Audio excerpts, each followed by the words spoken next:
on look after children living care, which will be coming to our committee. So there's a lot of good things being done in this council. Let's build on it.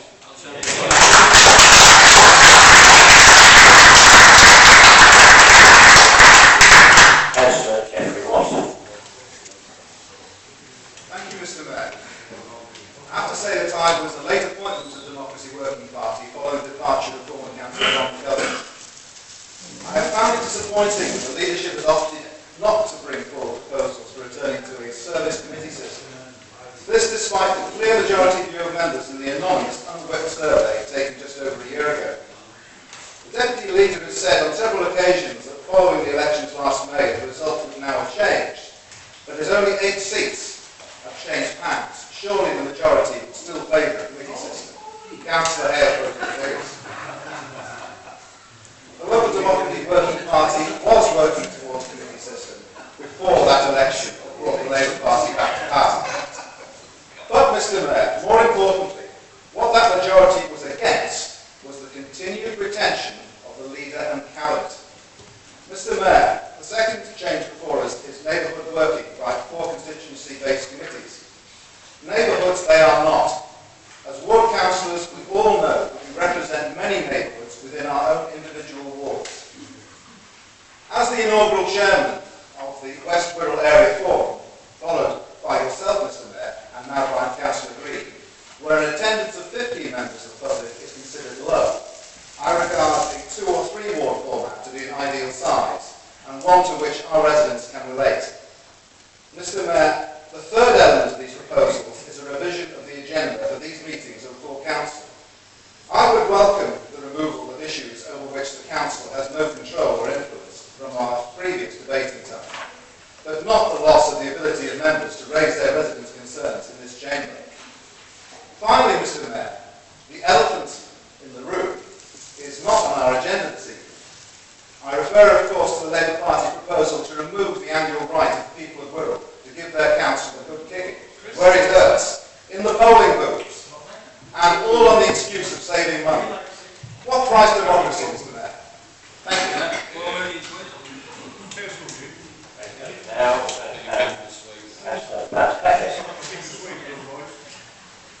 Thank you, Mr. Mayor.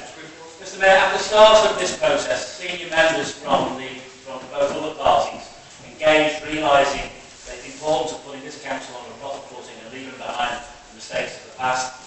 Mr. Mayor, they agreed in conjunction with the LGA, as we've heard, on the approach needed, including the formation of the Improvement Board, which included leadership capacity, financial stability, and improving governance and decision making, all contained, Mr. Mayor, within the new constitution, of course.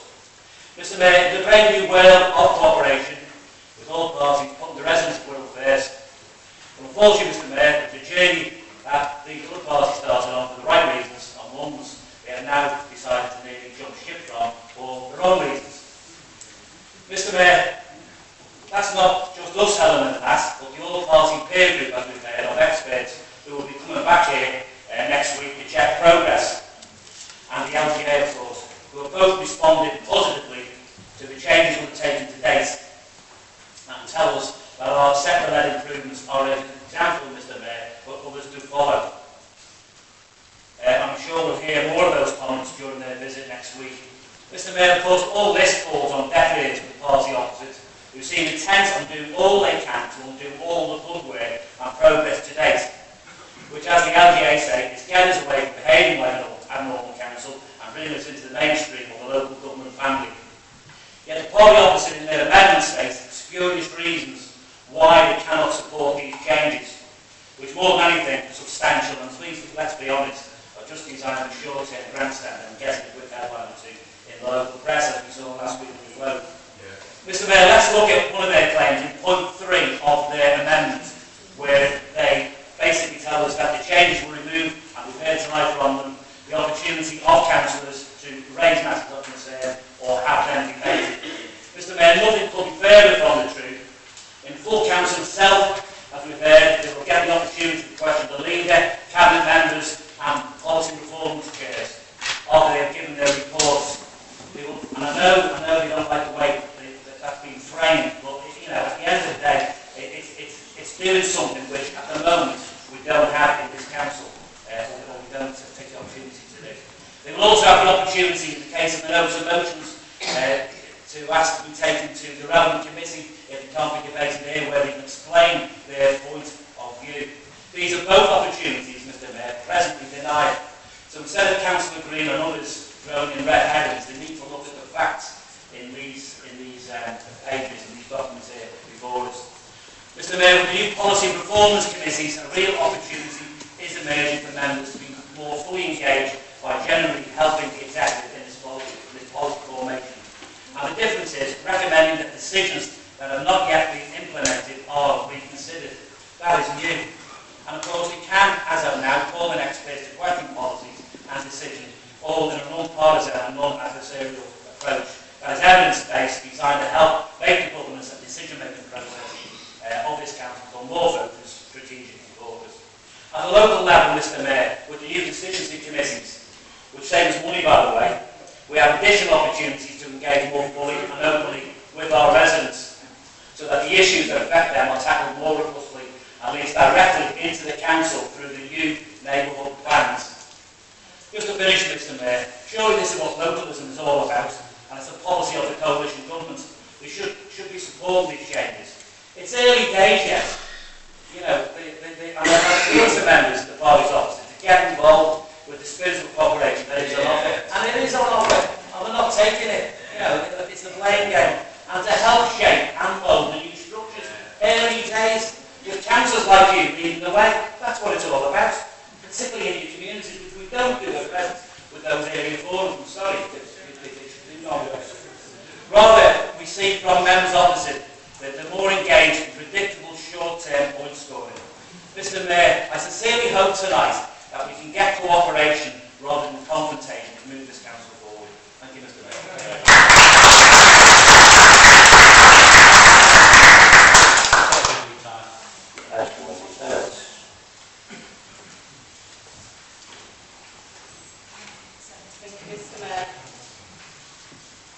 Mr. Mayor, on a personal note, since I was elected to this council nearly 3 years ago, I've had opportunities to learn particularly about the work of the Children and Young People's Department, but also some knowledge about the Health and Wellbeing Scrutiny Committee.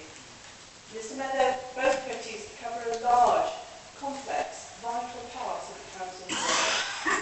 And when you look at the budget book that came out the other day, they cover the expenditure of a proportionate amount of money. The potential harm to children and young people or vulnerable adults if things go wrong is vast. So taking this in mind, it's really important that the scrutiny function should be robust and clear-cut. It's important that members are able to raise items of concern and debate them, not just receive an answer. So Mr. Mayor, I went to the Constitution to read about how the new Policy and Performance Committees would function. I went and found the overview and scrutiny procedure rules. It's a blank piece of paper that says the coordinating committee will sort that out. I went to see the sheet that said how calling would work. And I've lost that temporarily, I was moved to this pink paper. But again, it's a blank piece of paper that says the coordinating committee will work that out. So, Mr. Mayor, we're being asked to approve a document tonight, which certainly seems to me to be incomplete in some details. Mr. Mayor, at various of the events at the Floral Pavilion, which I did attend, there were items brought forward. We haven't had a chance to look at them before, they just came forward at that moment. And there wasn't a great deal of detail in some of them, to be honest. It felt like it was already arranged and decided. And yes, I have been at almost all of them. I missed one. Thank you. Mr. Mayor, it even appears that most members will be deprived of the opportunity to speak at council in the future. They will be allowed to ask a question, which can take no more than 2 minutes. The reply may be up to 10 minutes. And on page 113 it tells me every question shall be put and answered without discussion. So no conduct there then. But the person to whom the question has been put may decline to answer. Mr. Mayor, I've heard from long-serving colleagues that their belief that the cabinet system removes involvement and power from backbench councillors. And if that constitution would appear to me to remove even more. No more than 2 minutes, no mention of a follow-up question or response to the answer given in a further probe. Mr. Mayor, neighbourhood forums. I was privileged to chair the last Grimsby Primary Irving Upton and Woodchurch forum. The residents present, when they heard there was going to be a neighbourhood, which was like a constituency, they were shocked. They absolutely were very vocal. I'm sure members who were there would agree with me. They were both in their shock that they would be lumped in together in such a large area, and they felt that their local concerns would be lost. So, Mr. Mayor, I do support the amendment of the Council.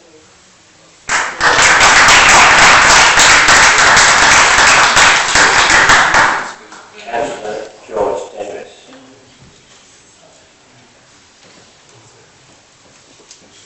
Thanks, Mr. Mayor. As John Hale quite rightly said before, I've been involved in the Democracy Working Party since day one. And firstly, I'd like to start by saying that this has been a wholly inclusive process. For 18 months now, we've sat in the Democracy Working Party, and throughout my time on there, all ideas brought forward have been discussed by the group, made up of 2 Liberals, 2 Tories, as well as myself and Phil prior to that, as the 2 Labour Party contributors.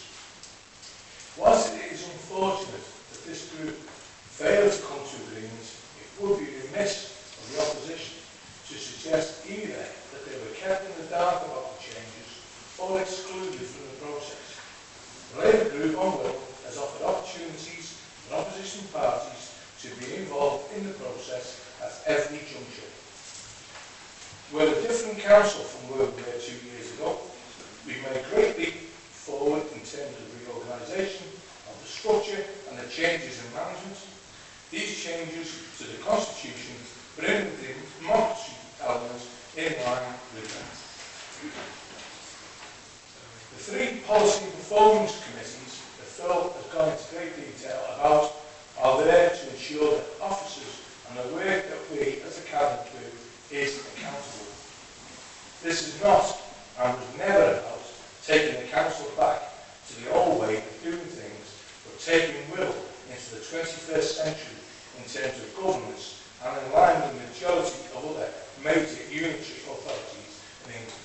Thank you. Just one other member that we said we would call, and in a moment it will be Simon Manley. But since then we've got Glenn Williamson and Pat Williams. Whatever. And good, Mr. Castellanti. And then maybe you would hear we could then go to the second list. Yes. I'm sure you think so. Okay, we've got that. Four. Okay, so the next one is Simon Manley. Mr. Mayor, thank you very much. I will stick within my time.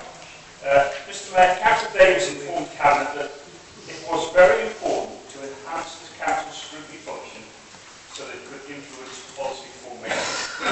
Well, Mr. Mayor, I've got questions regarding that. Phil, I wonder if you could give me the courtesy in your right to reply, just to confirm for me, who is driving this agenda through Council? We have to be clear. We've been told from a number of elements that we should let the Council run its course and then hold those responsible to account if it goes wrong. I expect you to stand up in a few minutes and say that you're driving this agenda because you're the leader of this Council. However, I have my doubts. You need to be really careful when you put your hand up in a show of unity and leadership that you're making the right decision. There's a really famous and silly example of a man who put his hand up. Lots of people who put their hand up in the show of unity, and that was I'm Spartacus. But they got it wrong, and they were all crucified for making the wrong decision. And this will go wrong. This will go wrong.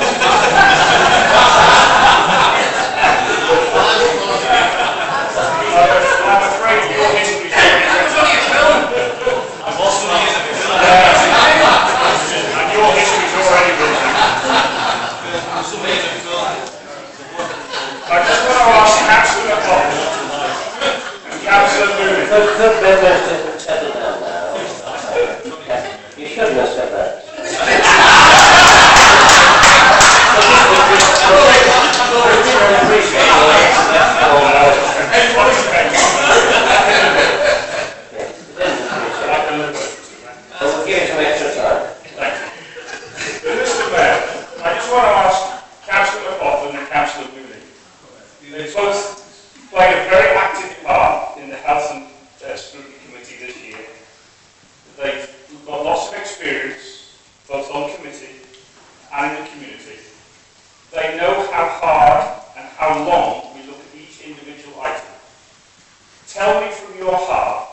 The change to the Constitution means that Martin Morton, who I'm very proud of supporting, would never ever have been uncovered by this council.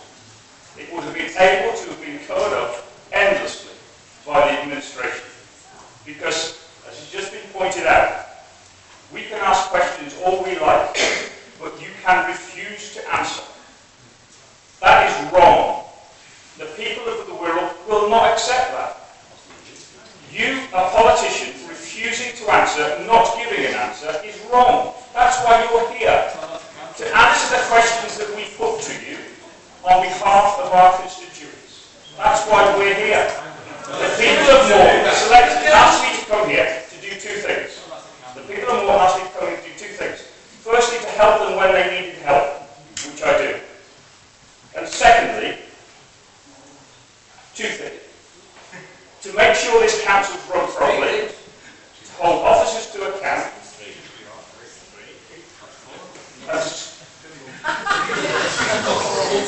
and to make sure corporate governance is run properly and correctly.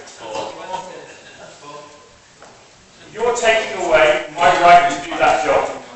That's why I'm elected, and you're taking away the right, my right, and what the public sent me for to do that job. That's wrong.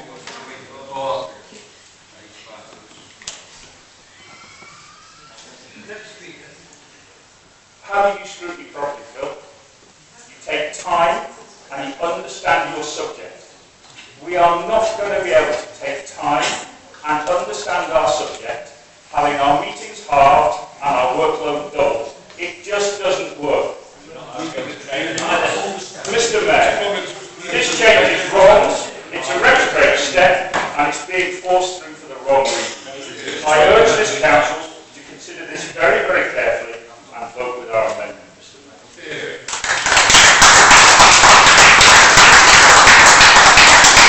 I hope that members appreciate that a history lesson and a bit of unusual mathematics.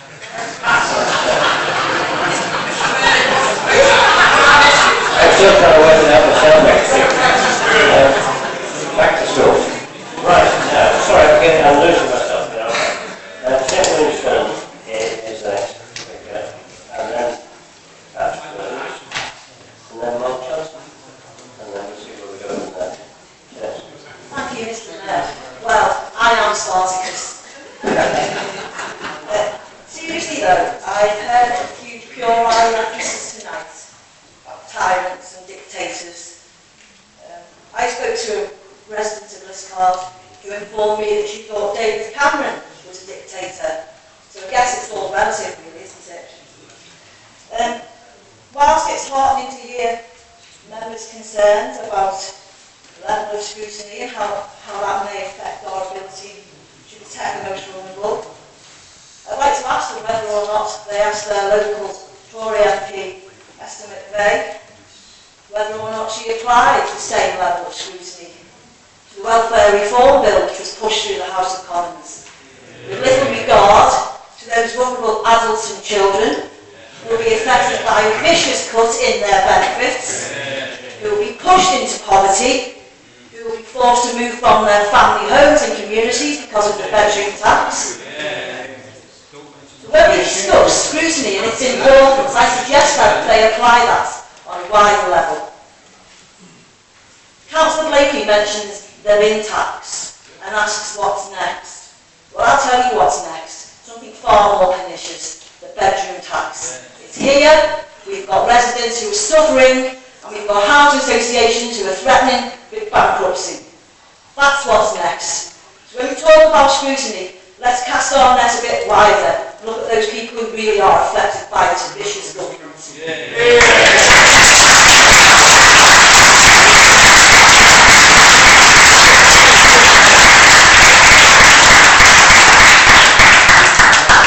Councillor Pat Williams. Thank you, Mr. Mayor. Quite clearly, the constitution of this council needed to be reviewed and reformed.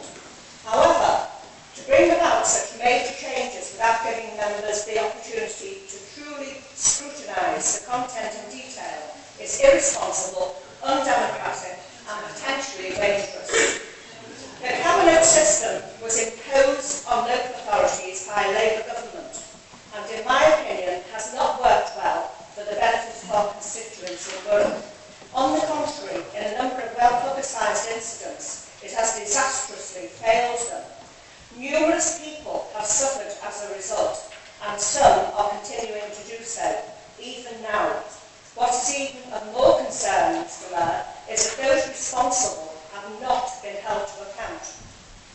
No justifiable case has been made for the continuance of the strong leader and cabinet model. Only that Councillor Davis has not been persuaded to return to a committee system. A committee system involves all members in true decision making, and so they can all be held truly accountable. In the cabinet system, 10 members make the decisions, and whatever the challenge, the eventual outcome is their final decision. The changes to the Constitution appear to me to be giving yet more power to the administration, and I believe that is wrong. I can accept that council meetings may not be the right forum to consider issues of national interest or matters not relevant to council. However, it is most important that councillors continue to be free and to challenge the administration about issues of concern relating to council business, and that sufficient time is allowed for the debate to take place. Scrutiny does have a valuable part to play, but each topic chosen for scrutiny can be very time-consuming, so the number of issues that can be realistically scrutinised is limited. In the meantime, numerous decisions can slip by without involvement and scrutiny of members. Therein lies the danger and the lack of personal accountability of members. Finally, I don't need to be encouraged to be a community champion. Since being elected in 1987, I have consistently worked in and for the Oxton community. I appreciate the work that has been put in to produce this constitution, but I believe that more work needs to be done to ensure that the right constitution is in place before it is too late. And by the way, I didn't attend the last safeguarding training session, but I did attend a safeguarding session previously. So I also comment was made about the decisions being forced on this local authority by the policies of the coalition government. I'd like to remind every councillor here about the mess that the previous Labour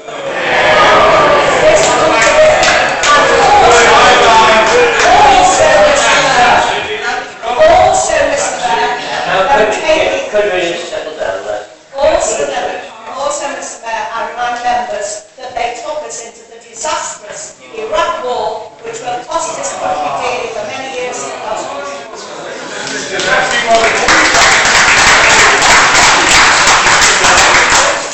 Now, I'm sure we all like to have an independent view now, wouldn't we? So we call on Councillor Mark Johnson. I personally welcome any changes that contribute to a few positive things, actually. Firstly, moving away from the near pointless exercise that full councils become. Far too much political point scoring, debates, and I use that word very loosely, that have zero bearing on the council or the residents of our borough, and poor behaviour by some councillors. I also welcome changes that bring a greater degree of consistency and understanding to the whole issue of delegation, and therefore improves accountability and better equips our officers to get on with the job at hand. I also welcome the change that gives councillors a clearly defined set of tools to scrutinise the running of services and partner organisations. I especially welcome the chance for members to openly question the executives and chairs in this forum. And finally, I especially welcome any increase in pre-decision-making scrutiny, because that's what we should be about. I do have a few concerns about some of the proposals. The large constituency committees may be too big, and only allocating £50,000 per area is potentially limiting. But I do understand the increased devolution of delegation that see local people having a greater say on how council resources are used at the local level. Secondly, I do recognise that the power this model places in the hands of the leader of the council, and it is an increase in powers, and I would hope that there will be good mechanisms in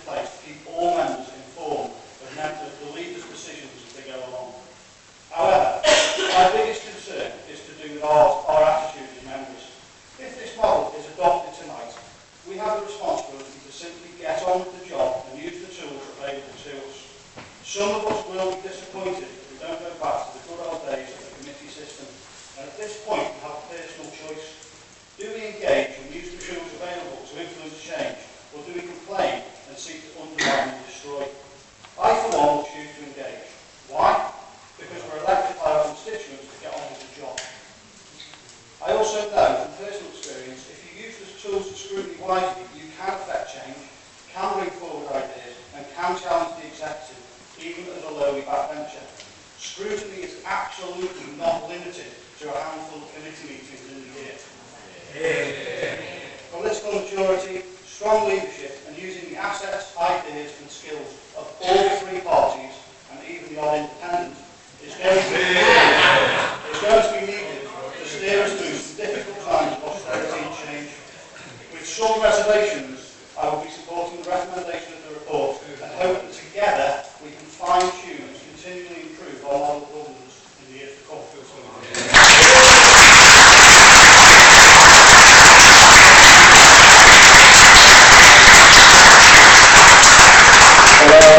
I'm inclined to invite the whips to suggest the seconders, but is there anybody desperate to talk that hasn't? Please say no.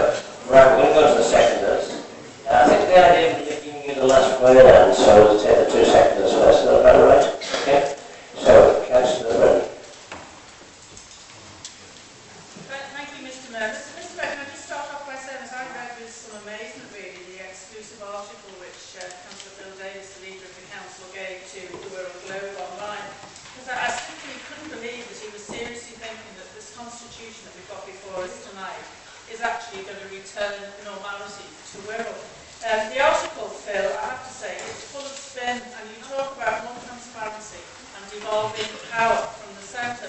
But then later on, in exactly the same article, you talk about enhancing the role of executive members. So if that's not spin, that's just absolutely turning your previous statement firmly on its head. So, Mr. Mayor, what really bothers me about what's before us tonight is that I truly believe that the Constitution should be and must be the document which is the bedrock and the foundation of how this council actually goes about delivering services to the public that we're all sent here to serve. It's a document above all others that must not be divisive and certainly has to be fair to all members of the council. And if we can ensure that we meet that criteria, then it should enable the Constitution not only to serve the present administration, but should be there to pass on to any future administration, irrespective of what political makeup that is. I fear, though, Mr. Mayor, that whatever has presented before us tonight falls short on many of those aspirations of mine. As in most comprehensive documents, of course, the devil is always in the detail, and the devil is fairly and squarely seated in this Constitution. Because on first glance, when you look at the Constitution, you may be forgiven for thinking that it is fair and equitable, but you only have to scratch a little way beneath the surface, and you really see that there is far differing approach to what we would want. This before us tonight places power firmly and squarely in the hands of only a few. The all-powerful administration can then ensure that ordinary members will be excluded from fair debate and kept away from decisions at the town hall. And we were then told in the most patronising way that that will ensure that we get on with engaging our communities. Well, I have to say that the members on this side of the council chamber always have got on with serving and engaging with their communities. We all do that for the members on this side of the chamber since the day that we were elected. But Mr. Mayor, what's even more worrying is if you scratch just a little deeper under the surface, then you discover that this council has probably learned absolutely nothing, George, from our failings of the past. Other members have talked about the removal of children and young people and adult social care and health and wellbeing scrutiny committees. In short, Mr. Mayor, that is foolish, but it is also outright dangerous. And as colleagues have said, their remits are huge, and each of them deserves separate scrutiny functions. And if we're to ensure that we are going to make our vulnerable adults and children safe, then close and detailed scrutiny has to be essential. 3 policy and performance committees just will not allow for opportunities to ensure that we don't return to the failings of the past. And then, Mr. Mayor, the administration under the new constitution will stifle committees and will stifle council meetings because there will simply be insufficient time for full debate. And whilst we may be able, as opposition members, to put questions to cabinet members, short they probably will be, cabinet members will then have the opportunity to come back and and wax lyrical for 5 to 10 minutes extolling the virtues of their role. This constitution, Mr Mayor, in front of us tonight is nothing more than a cynical attempt to stifle debate, exclude members and totally erode